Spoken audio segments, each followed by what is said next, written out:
Conversation with the Candidate continues.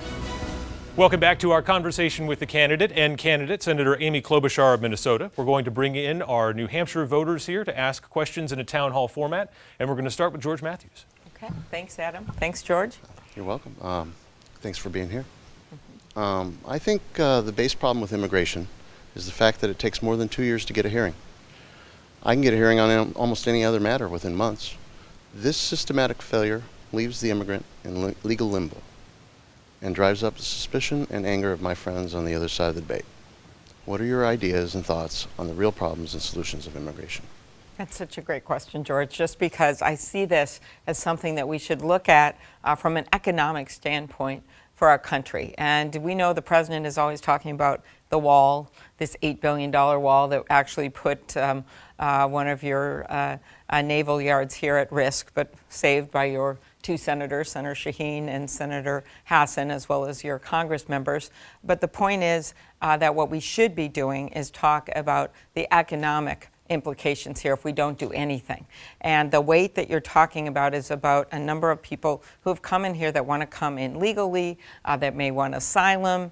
There are people here legally on temporary status. So what I think we need is comprehensive immigration reform.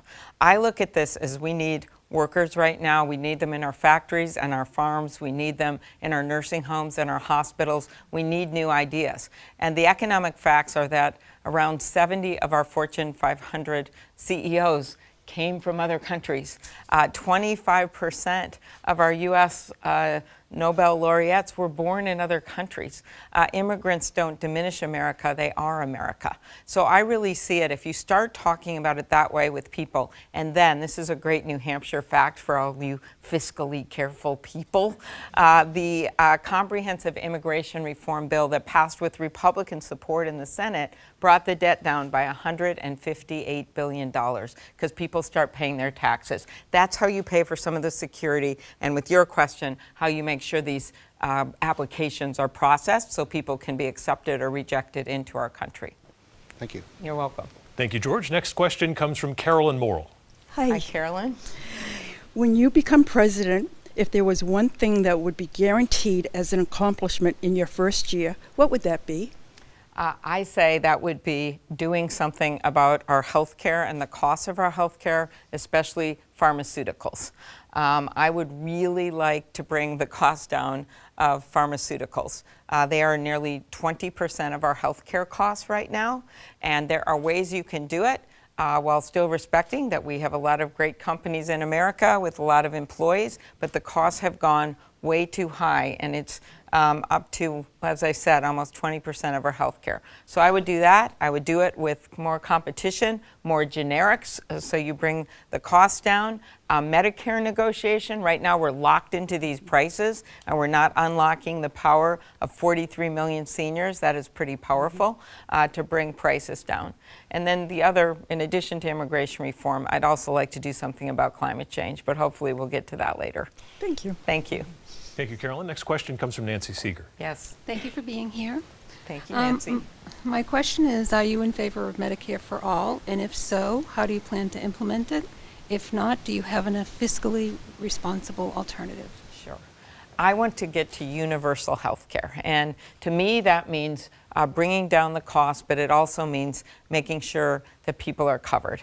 And we have seen great improvements with the Affordable Care Act with the number of people who are covered, but we still have to do more. Premiums are too high right now for a lot of people. And the way you do that is, first of all, keeping the Affordable Care Act in place. This president is trying to repeal it. He's going to take your protections away when it comes to pre-existing conditions if he stays much longer. And so I'd keep that in place. I would then bring the cost down. Senator Shaheen has a great idea with cost sharing, and there's also reinsurance, and then the public option. That is where I would get into making sure that we have a cost-effective option. And you can do it with Medicare, and you could also do it with Medicaid.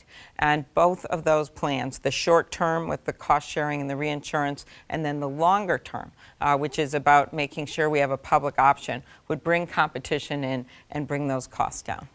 Okay, thank you. All right, thank you. Next question comes from Gary Evans. Hi, Gary Evans. Hi, welcome to New Hampshire. Thank you.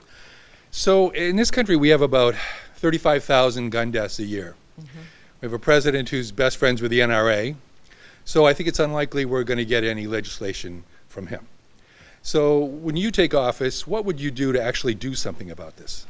Thank you. I've been working on this for a long time. I used to be a prosecutor, and I saw the devastating effects of gun violence, not just in the massacres we see like in Parkland and Sandy Hook and what we just saw in the synagogue, but we also have day-to-day violence, street violence. We have kids killed every single day. So I think, first of all, universal background checks makes the most sense as something that we could pass that would reduce suicides. It would also reduce domestic violence. Like New Hampshire, I come from a state that has a proud tradition of hunting and fishing. So I look at all these proposals and I say, does this hurt my Uncle Dick in his deer stand? And when I look at things like universal background checks, they don't do that. There's something that'll save lives. This idea of doing something with domestic violence. You have something called the boyfriend loophole right now that allows people to get guns who've had domestic violence convictions who are in relationships. That's actually the bill that I lead, and I think we're going to be able to pass it as part of the Violence Against Women Act. And so there is just so much that we can do. And when I look at what's happened in this country, I always think of those Sandy Hook parents that were in my office the day that we had to tell them that this bill we'd worked on so much, the universal background checks, that the vast majority of the public supports was going down. And I still remember this mom that was sitting there telling me the story, how she had been in that firehouse that day waiting for her child, and she had kissed him goodbye that morning. He had pointed to the school aide on the door, a picture of his school aide that was with him all the time because he had autism and he couldn't talk, and he loved that woman. And as that mom sat sobbing in that firehouse, of course, she was sobbing for her son, but in the back of her mind, she thought of that school aide, and she knew that they'd lost her too. And when they found them shot up, that teacher had her arms around that little boy. That family had the courage to come to Washington to try to get something done with guns, and the people that worked there didn't have the courage to pass it. That is now changing in this country because the House of Representatives have become the people's house. They've now passed that bill. And so it is now up to us to put a president in place that's going to finally get this done. Thank you. Senator, a follow on that. Do you believe there are any firearms that are currently commercially available that should not be? I would want to look at all the firearms, but I clearly think there are some. You don't need bump stocks as an accessory. There are issues with the magazines and the number that people can purchase, and then there are some that are more used for the military than they should be used out there in the field. Okay. Social media question now coming from Pat Kelvington, who asks, will you keep the tax cuts? Okay, very good. Social media, hello, social media person. I believe that we need to repeal parts of that Republican tax bill, and I would repeal the regressive parts. That tax bill was put together without a lot of discussion, and there were huge problems with it, as you have now seen. One of the major problems is that too much of it went to the top, and it added too much to the debt. It added $1 trillion to our debt. And so examples of things that I would change, and there are other things as well, would be the way the international taxes were calculated. Unless you have money in the Bahamas, this shouldn't really be your issue. The way they did it is they did an average of all the countries instead of the individual tax rates of the countries. That actually added a $150 billion to our debt, and we could use that money for infrastructure. We could use it for a number of things. The way they did the corporate tax rate, instead of going down, I favored going down some, but they went all the way down to 21%, and every point was $100 billion. So even if you take it to 25% now, you save $400 billion. So those are a few examples of things that I would change. Next question from Richard Bruno. Hi, Richard. Hi, Senator. Thank you for taking my Sure. question. Thank you for being here, too. Thank you. I want to get your position on campaign finance reform, because I think overall it affects many things, and certainly how our government brings people into the government, for one thing, how it affects and trickles down to many subjects that we deal with. Can you Sure. give me a feel for that? We can't have a working democracy if we can't vote. And right now we have states that have put in place some really restrictive voter restriction laws that have reduced the number of people that can vote. That's not what America is about. This has always been a bipartisan issue to get more people to vote. The other thing that's happened is we have a foreign power that's invaded our election. So I would put in place legislation to protect our elections. As president, you have the bully pulpit where you can do that. I would push for legislation that would register every kid to vote when they turn 18 that's eligible to vote. That's something I've been carrying. And I would just send the message out as president that you should vote. It's part of our civic duty. Our states that we both live in have a very high rate of voting, and that has made people want to participate more in our democracy. So I don't care if you're a Democrat or Republican, at least if you participate and you vote, even if you don't always agree with who came out of it, you were part of it. And when we suppress the vote and leave people out, like we're seeing in some of the states across the country, and especially targeted at African Americans, at people of color, then we do not have a democracy where everyone's at the table. Okay. Just a follow-up, because Sure. how about the campaign financing portion of that? So that, I am a strong believer in overturning Citizens United. I think that we can do it. First of all, you have to do it by a constitutional amendment. You can do some things legislatively, like have more transparency, and I'd be, of course, in favor of that. But the best way to do it is to say, I'm sorry, corporations aren't people, people are people, and really overturn Citizens United. Other things that you can do is to try to make sure that we help with financing campaigns. I am a big believer in that. There is some legislation out there for matching funds, so that if you can reach if you can show you make a certain threshold, that there's public financing that kicks in.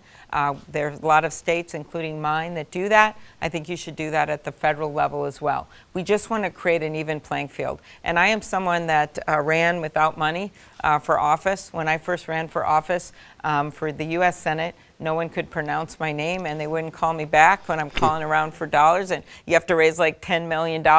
And I finally got out my old address book, and I looked up everyone I knew in my life, and I set what is still an all-time Senate record. I raised $17,000 from ex-boyfriends. And as my husband has pointed out, it is not an expanding base. So I think I led deliberately with letting people share, because I think you really have to allow people to vote for your first thing. And then the second thing is how you finance these elections so it's fair. Because otherwise, you're just not going to get people running that should run. You're going to have only millionaires and billionaires running, or you're going to have only people that are controlled by special interest. Neither of those categories is me. It's not how I run my campaigns. And so I think if you want to get a broad range of candidates that are looking out for you and have your back, you need to get the dark money out of politics and change these campaign finance laws. Thank you very much. Thank you. Richard. Next question comes from Lynn Healy. Good evening. Glad Thank to you, have Lynn. you here. Yes. My question is two parts. I am interested in knowing what your vision is for the United States on the world stage. And the second part is, who do you have advising you in this area? Sure. Well, I want the United States to be a leader on the world stage, and I want us to regain that leadership. I think Donald Trump has done a lot of damage to that leadership. He has done it with the mean tweets he sends out all the time, the tweets by trying to conduct foreign policy by tweet. I don't agree with that. And he has done it by not standing with our allies. And it is everything from getting out of the International Climate Change Agreement, which I disagree with and would sign us back in on day one of my presidency. He did it when he got out of the Iran agreement. While there were some issues with that agreement, I didn't think we should exit it and leave our allies having to hold that up. He did it in how he's dealt with nuclear weapons. He has repeatedly not stood with our allies. The other thing he's done, which is really damaging to our foreign policy that I would change, is that he has coddled up to dictators, whether it be Putin, whether it be how he said it's not a big deal when Kim Jong-un has once again launched missiles into the sea, whether it is how he didn't take a strong stand when the Saudi Arabian leader went out there, the prince, and denied killing a journalist who was with an American paper when in fact now we know they lured him to a consul, killed him, and had him dismembered. That all happened. And so I would stand with our allies. I would take a strong stance against these dictators. I would make sure that we are rising to the challenges of our time, like nuclear weapons, and doing something when it comes to climate change, and working with our allies when it comes to bad actors and bad players on the world stage. And I would also revamp our military when it comes to things like cybersecurity. Russia may not have used a missile or a tank, but they invaded our election all the same. Okay. And you have a follow-up? I did. Who I'm listening to, yes. Okay, well, I have a good team of people and a few of them are advising a few candidates, but they're personal friends of mine. Jake Sullivan is someone that actually is living in New Hampshire, and he is someone that I brought to Washington for his first job. He was my counsel, and then he went and worked for the State Department and Secretary Clinton.